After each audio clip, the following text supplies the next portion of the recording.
안녕하세요. 영어솔루션 조정현입니다. 소방영어 독해 이것만은 꼭 제목 문제 살펴보도록 하겠습니다. 자, 제목 문제는 전체적으로 글을 빠르게 읽으면서 키워드하고 그리고 중심 문장을 찾는 게 포인트입니다. 자, 그러면 키워드는 뭔가요? 맞습니다. 키워드는 일단 우리가 보통 핵심어라고 하는데요. 지문의 내용을 압축해서 나타내는 말을 키워드라고 하는데요. 기본적으로 키워드는 반복되는 말입니다. 반복은 곧 여러 번 이야기하는 거고, 여러 번 이야기하는 것은 강조한다는 뜻일 테니까, 그러니까 키워드가 되겠구나. 자, 그리고 중심 문장 속에 있는 말이기도 합니다. 중심 문장은 이렇게 우리가 흔히 알고 있는 역접이라든가 흐름의 전환을 가리키는 말이죠. 얘네들이라든가 그 다음에 같은 흐름으로 마무리하는 말, 얘네들, 그리고 in fact는 앞에 나오는 내용에 대해서 강조할 때 쓰는 말이죠. 얘네들이 보이면 중심 문장이고 걔네들 속에 키워드가 있을 것이다. 자, 그리고 또 한 가지 꼭 주의해서 알아두셔야 될 부분은 이 가치 판단 문장입니다. 즉 여기까지 잘 읽었다가 마지막에 이 부분을 놓쳐서 답을 못 찾는 경우가 생길 수도 있기 때문에 주의해야 되는데요. 가치 판단이라는 것은 말 그대로 가치에 대한 판단을 내리는 겁니다. 좋다, 나쁘다, 중요하다, 바람직하다, 맞다, 틀리다 이런 식의 표현들이 들어가 있는 문장을 가치 판단 문장이라고 보시면 되거든요. 자, 그러면 다른 말로 하면 필자의 주관적인 판단이 나타나는 문장, 그게 가치 판단이다. 필자의 주관적인 판단, 그거 다른 말로 하면 그게 주제가 될 테니까요. 됐습니까? 자, 조금 더 살펴볼게요. 자, 지문의 논리 전개 패턴에 주목할 필요도 있는데요. 왜냐하면 필요한 정보와 그렇지 않은 정보, 정답에 대한 단서가 나타나는 부분과 그렇지 않은 부분을 우리가 파악할 수 있기 때문에 그렇습니다. 자, 예를 드는 부분이 보였습니다. 자, 그러면요. 예를 든다라는 것은 앞이나 혹은 뒤에 나와 있던 내용에 대해서 구체적으로 이야기해 주는 거거든요. 맞아요. 자, 그래서요. 예를 드는 부분은 결국은 앞이나 뒤에 그 예를 전체적으로 포괄하는 말, 그게 나올 겁니다. 그렇기 때문에요. 예를 드는 부분에서는 무엇은 등장하지 않는다? 키워드는 등장하지 않는다. 자, 그리고 비교, 대조라는 느낌이 들었다면 비교 대상과 차이점에 주목한다. 그리고 역접은 당연히 아까도 우리가 살펴봤죠. but, however, 다음 내용 중요하다. 그리고 반복은 곧 키워드다. 그리고 열거가 됐을 때는 공통점을 꼭 찾습니다. 그 공통점이 무엇이 키워드가 될 테니까요. 자, 그 다음에 이거 무슨 말일까요? 인용구, 전문가, 유명인, 학자 이렇게 쭉 나와 있는데요. 혹은 논문이 될 수도 있고 도서가 언급되기도 하는데요. 자, 우리요. 글을 쓰는 법을 알면 글을 읽어가면서 핵심과 그렇지 않은 부분들을 같이 또 파악할 수도 있거든요. 뭔 소린가? 자, 보세요. 자, 우리가 뭔가 상대방에게 이야기를 할 때요. 그때요. 자, 그냥 여러 번 반복 강조하면 될 것을 왜 전문가의 말을 인용할까요? 왜 학자의 말을 인용할까요? 그렇죠. 그냥 말하는 것보다 뭔가를 인용해서 이야기를 하면, 특히 전문가, 유명인, 학자의 말을 인용하면 우리가 말하는 말, 즉 주제에 대한 객관성을 확보하고 상대방에게 좀 더 설득력 있게 다가설 수 있기 때문에 그렇습니다. 자, 그러면요. 자, 글을 읽을 때 얘네들이 보이면 주제에 대한 부연 설명이다. 주제와 같은 흐름이 될 것이다. 이렇게 판단하자라는 겁니다. 여기에서도 주제에 대한 암시가 나타날 것이다. 자, 그리고 우리는 결국은 전체적인 키워드를 찾는 게 목표이기 때문에 키워드라는 것은 포괄하는 말이에요. 그렇죠? 따라서 다른 말로 하면 상위 개념을 찾는 거고요. 구체적인 예가 등장하는 하위 개념, 얘네들이 보인다면 하위 개념을 포괄하는 말, 상위 개념을 꼭 찾아갈 수 있도록 해주셔야 됩니다. 자, 그래서요. 이쪽 보면요. 가령 스포츠 얘기를 했어요. 그리고 나서 베이스볼, 바스켓볼, 테니스 이렇게 쫙 나오면 상위 개념은 당연히 스포츠겠죠. 그쵸? 우리 이거 이제 볼 수 있겠죠? 얘네들을 다 포괄하는 말, 그래서 상위 개념이라고 이야기를 하는 거고요. 얘네들은 앞에 나오는 것에서 구체적인 사례니까 하위 개념이라고 하는 거구나. 자, 이렇게 상위 개념과 하위 개념의 패턴을 잘 기억하시고 상위 개념에서 제목을 구성하는 키워드가 등장할 것이다. 자, 그리고 여기까지 지문을 잘 읽었다면 선택지에서 조금만 더 꼼꼼하게 접근을 좀 해주세요. 단어 하나까지. 단어 하나까지. 왜? 단어 하나만 잘못돼서 정답이 되지 않는 그런 선택지들이 등장하기 때문에 그렇습니다. 자, 그리고요. 자, 선택지에 비유적인 표현이 나온다면, 이때 비유적인 표현이라는 것은 약간 낯선 느낌을 주는 그런 표현이 나온다면 정답이 될 가능성이 큽니다. 왜 그러냐면요. 여러분, 우리 그 주제 문제가 있고 제목 문제가 있잖아요. 주제 문제 같은 경우는 우리가 글을 읽고 나서 전체의 내용을 요약하는 건데요. 사실은 제목도요. 어차피 문제 푸는 스타일은 비슷하지만 약간 성격이 다르죠. 우리가 어떤 기사를 읽으려고 할 때 제목을 보고 나서 재밌을 것 같아, 괜찮을 것 같아, 그러면 우리가 딱 읽어보는 거죠. 맞습니다. 그래서 제목은 독자의 호기심을 자극하기 위해서 지문에 나와 있는 핵심어를 포함시키기는 하지만 약간 있어 보이는 표현, 약간 비유적인 표현, 그게 등장할 가능성이 크다. 이렇게 생각을 좀 해주세요. 자, 주제 문제는 그냥 단순히 지문 속의 키워드를 그대로 활용하거나 표현을 살짝 바꾼 거, 그게 정답이 되는 경우가 많지만 제목은 키워드를 바꿔 쓰기도 하지만 키워드에 대한 비유적인 표현이 등장하는 경우도 있단다. 이렇게 좀 생각을 좀 해주세요. 자, 그러면요. 약간 어렵게 들리죠? 맞아요. 제목 문제가 조금은 어려울 수도 있지만 그러나 같이 하면 또 쉽게 답을 찾을 수 있지 않겠습니까? 문제 살펴보겠습니다. 조금만 더 집중해 주세요. 자, 다음 글의 제목으로 가장 적절한 것은 2019년 소방직 영어 공채 문제 한번 살펴보도록 하겠습니다. 자, 일단 쭉 읽어가야죠. 그쵸? 쭉 읽어가면서 반복 강조되는 말 혹은 글의 논리 전개 패턴 같이 생각을 한번 해보도록 하겠습니다. 자, 일단 여기 쭉 보니까요. 자, 우리가 우리의 삶에서 커다란 변화를 하려고 attempt 할 때는, 시도할 때는 자, it is natural for us to want to go from all to nothing or vice versa. 이렇게 보이네요. 자, 일단은요, 그 it이 보이고요. 그 다음에 for 그리고 to 이렇게 딱 보이죠. 간단히 생각해 볼까요? it for to 이렇게 딱 보이면 it은 가짜, 뒤에 나오는 to는 진짜, 중간에 for는 의미상의 주어. 이렇게 한번 생각해 볼까요? 자, 이제 약간 어려워지는데요. 자, 얘는 가짜입니다. 가짜니까 해석할 필요 없습니다. 자, 그리고 자, 이렇게 그대로 갑니다. 그대로 가고 얘가 진짜죠? 진짜니까 얘는 해석해야죠. 자, 그 다음에 to 다음에 동사원형 우리가 보통 to 부정사라고 합니다. to 부정사 앞에 for 다음에 명사는 의미상의 주어라고 합니다. 의미상의 주어는 의미를 주었을 때, 즉 해석을 할 때 주어처럼. 됐나요? 자, 그러면 for us를 어떻게 해석한다고? 주어처럼. 그래서 우리가 뭐뭐 하는 것, 우리가 뭐뭐 하는 것. 자연스럽다, 우리가 뭐뭐 하는 것. 됐습니까? 자, 그러면요. 좀 더 자연스럽게 우리말 시험을 가볼까요? 자연스럽게 우리는 하고 싶어진다. 됐습니까? 자, 우리의 삶에서 커다란 변화를 하려고 할 때 자연스럽게 우리는 이렇게 하고 싶어집니다. 자, 여기 일단 그리고 이 부분에 이렇게 표시 한번 해볼까요? 왜 그러냐고요? 밑에 보니까 for instance 보이시죠?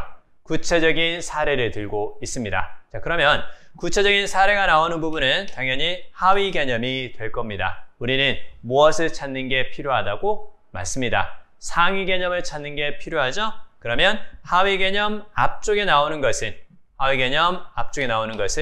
상위 개념이 될 테니까, 그러니까 이 부분이 무엇과 관련이 있다? 키워드와 관련이 있다. 이제 이렇게 이제 보는 거겠죠.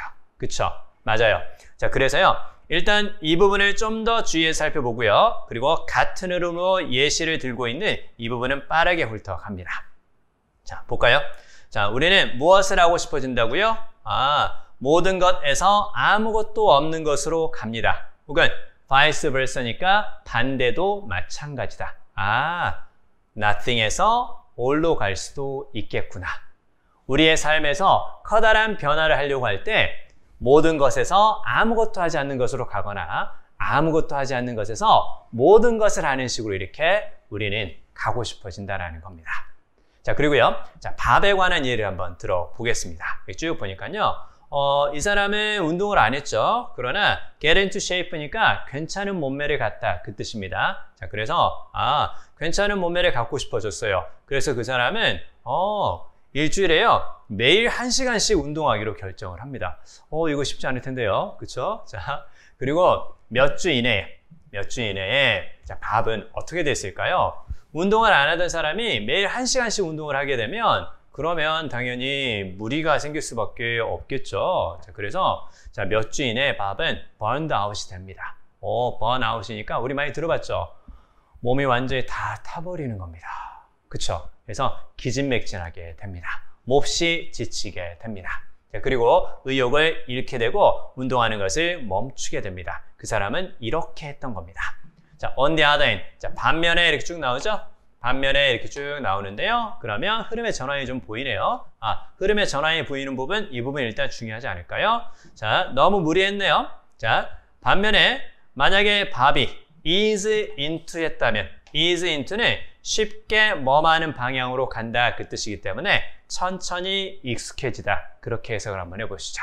자, 만약에 밥이 천천히 운동하는 것에 익숙해졌다면 이렇게 나오죠. 그쵸? 일주일에 보니까 2시간 반 정도 이렇게 시작하면서 천천히 운동하는 것에 익숙해졌다면 앞쪽과 좀 다른 내용이죠. 그쵸? 그렇게 됐다면 그래요. 그리고 천천히 운동하는 날을 추가하고 그리고 운동하는 시간을 몇 달 동안 이렇게 천천히 증가시켰다면 그렇다면 더 괜찮아졌을 수도 있습니다. 자, 지금 제가요 이 부분을 하나씩 정확하게 해석하지는 않았습니다. 왜 그랬을까요? 우리는 앞에서 이 부분과 그리고 이 부분을 통해서 전체적인 논리 전개 패턴을 어느 정도는 파악하고 갔죠. 구체적인 사례를 드는 부분은 일단 앞쪽에 나오는 것이 키워드가 될 테니까 같은 흐름으로 그냥 해석하고 어느 정도 의미만 파악하고 넘어가면 된다라는 거기 때문에 자, 그래서요. 그래, 논리 전개 패턴이 그래서 이만큼 중요한 겁니다. 아시겠죠? 자, 그리고요. 자, 뒤로 가세요. 자, 그러면 자, 마지막 부분 한번 읽어볼게요. easing into change 이렇게 쭉 나옵니다. 자, 그러면 천천히 변화에 익숙해지는 것은 도움을 줄 겁니다. 이렇게 쭉 나오네요. 자, 그러면 이 부분을 통해서 천천히 변화에 익숙해지는 것이 그것이 도움이 된다라고 이야기를 했습니다. 도움이 된다라는 것은 당연히 무엇이라고 볼 수 있을까요? 맞습니다. 이 부분은 가치 판단이 될 겁니다. 도움이 된다고, 괜찮다고, 바람직하다고 다 비슷한 느낌이죠. 자, 그러면 이 부분에 무엇이 들어가 있다고요? 가치 판단이 들어가 있기 때문에 당연히 주제가 될 가능성이 있고 키워드가 포함될 가능성이 큽니다. 그러면 답은 나온 것 같습니다. 그쵸? 어떻게 운동하는 것이 좋다는 뜻일까요? 맞아요. 너무 한꺼번에 많이 하는 것보다는 천천히 하는 것이 좋다라는 느낌이었죠? 자, 그러면요. 자, 정답은 뭐가 되냐? 우리 지문소에서 나왔던 사실은 아주 간단하게 볼 수 있는 건데요. 1번이 답이 되는 건데요. 자, 극단적인 것은 don't work, 효과적이지 못하다 그 뜻이죠. 자, 그러면 사실은 이 표현은 어디에서 나왔을까요? Go from all to nothing, vice versa. 이걸 무엇이라고 볼 수 있을까요? 그걸 극단적인 것이라고 볼 수가 있겠죠. 안 하다가 정말 많이 하는 것으로 가거나 혹은 정말 많이 하다가 아무것도 안 하는 것으로 가는 것. 이것이 바로 극단적인 경우라고 볼 수가 있겠죠. 자, 그래서 제목 문제가 약간은 어렵습니다. 특히 보기가 영어로 나올 때는 더더욱 그렇겠죠. 자, 그래서 극단적인 경우는 우리가 지문 속에서 나왔던 거 go from all to nothing 얘라든가 그 다음에 vice versa 이렇게 이야기를 했기 때문에요. 이렇게 되는 거네요. 모든 것에서 아무것도 없는 것으로 가거나 혹은 vice versa는 이런 느낌이겠죠. 그쵸? 많이 하는 것, 아무것도 안 하는 것 이걸 extreme이라고 본 거구나. 그래서 정답은 당연히 1번이 답이 된다는 거 볼 수가 있겠습니다. 약간 어렵죠? 그쵸? 자, 그러면요. 제목이니까 중요하니까 하나만 더 가볍게 살펴보겠습니다. 자, 이 문제는 오히려 생각보다 너무 쉽게 답이 나올 수도 있습니다. 하나 더 살펴보시죠. 자, 다음 글의 제목으로 가장 적절한 것은 2018년 소방직 영어 공채 이 문제 한번 살펴볼 건데요. 자, 일단 첫 번째 문장에서 무엇이 나왔냐면요. 신체적인 활동은 개인의 건강을 개선하는 키다 이렇게 쭉 나오죠. 이 키라는 건 핵심, 비결 그 뜻입니다. 따라서 핵심이다, 비결이다 이렇게 얘기를 했기 때문에 당연히 첫 번째 문장이 뭘까요? 아, 필자의 가치 판단도 들어가 있죠. 그렇죠. 자, 그러면 첫 번째 문장이 일단 주제와 관련이 될 가능성이 크네요. 자, 그리고 두 번째 문장을 살펴보면 첫 번째 이런 것들이 있고요. 그 다음 밑에 보니까 두 번째는 또 이런 것들이 있습니다. 자, 그러면 첫 번째, 두 번째 이렇게 딱 열거나열하고 있습니다. 무엇에 관한 내용을? 앞에 나오는 것에 관한 내용을 열거나열하고 있는 거죠. 구체적인 사례를 들고 있는 것이라는 걸 볼 수 있을까요? 자, 그러면 이것도 역시 글의 논리 전개 패턴이 아주 명확해집니다. 상위 개념, 하위 개념, 하위 개념 이렇게 볼 수 있는 거죠. 그렇죠? 자, 그러면요. 자, 예를 통해서 정답은 아주 간단하게 나옵니다. 뭐가 답이 될 수 있을까요? 신체 활동의 이점이라는 거 볼 수 있을까요? 맞습니다. 자, 그래서 나머지는 그냥 쭉 한번 흐름만 파악하는 식으로 읽어가면 되는 거고요. 자, 그리고 마지막 문장에서 다시 한번 강조를 합니다. 자, 몇 가지 과학적인 증거. 과학적인 증거네요. 과학적인 증거라는 건 전문가, 유명인 학자의 말을 인용하는 것과 성격이 비슷하지 않을까요? 맞아요. 지금 너무 열심히 하고 있나요? 맞아요. 왜요? 중요한 문제니까요. 그렇죠? 자, 조금만 더 기운 내주세요. 자, 그러면 some scientific evidence를 통해서도 주제와 같은 내용, 주제에 대한 부연 설명이구나. 그리고 밑에 쭉 보면 심지어 낮은 수준의 신체적인 활동도요. beneficial, 그래서 좋은 게 될 수 있다는 거죠. 그렇죠? 유익한 게 될 수도 있고 혜택을 주는 게 될 수도 있습니다. 역시 초반에 나왔던 문장을 통해서도 감을 잡았고요. 마지막에 나오는 것을 통해서도 확신을 가질 수가 있습니다. 자, 정답은요. 신체 활동의 이점이다. 이렇게 볼 수가 있겠네요. 자, 제목 문제 살펴봤는데요. 약간 어렵고 까다롭게 느껴질 수 있지만 일단 키워드와 중심 문장을 찾는다. 키워드는 이런 것, 중심 문장은 이런 게 되는 거고요. 마지막에 필자의 주관적인 판단이 있는 가치 판단, 그 문장 역시 놓치지 않고 파악한다. 자, 그리고 지문의 논리 전개 패턴에 주목한다. 얘네들을 보면서 어디가 키워드인지를 꼭 파악한다. 어디가 바로 지문에 대한 핵심에 대한 정보가 등장하는지 꼭 파악한다.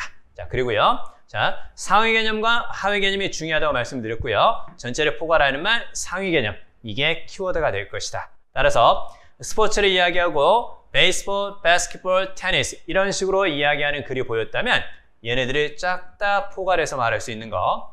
요게 키워드고 이게 제목이 될 가능성이 크다. 이렇게 되는 거고요. 선택지의 단어 하나까지 꼼꼼하게 살펴본다. 왜? 단어 하나 때문에 틀리는 경우가 있기 때문에 그렇습니다. 문제에 대해서 여기까지 쫙 읽고 나서 여기까지 쭉 파악하고 나서 답을 찾았다면 괜찮지만은요. 그게 아니라 살짝 헷갈린다면 그럴 일 없어야 되겠지만요. 살짝 헷갈린다면 선택지의 단어 하나까지 꼼꼼하게 단어 하나 때문에 틀린 경우가 있단다. 자, 그리고요. 선택지의 비유적인 표현에 조금 더 주의할 필요가 있습니다. 자, 제목 문제 어렵게 느껴지시죠? 하지만 우리가 반드시 맞춰야 되는 문제입니다. 틀려서는 안 되는 문제이기 때문에 자세히 말씀을 드렸습니다. 자, 여러분 지금까지 저와 함께 살펴봤던 내용들을 꼭 기억해 주시기 바랍니다. 지금까지 영어가 쉬워지는 단 한 가지 솔루션, 영어 솔루션 조정현이었습니다. 감사합니다.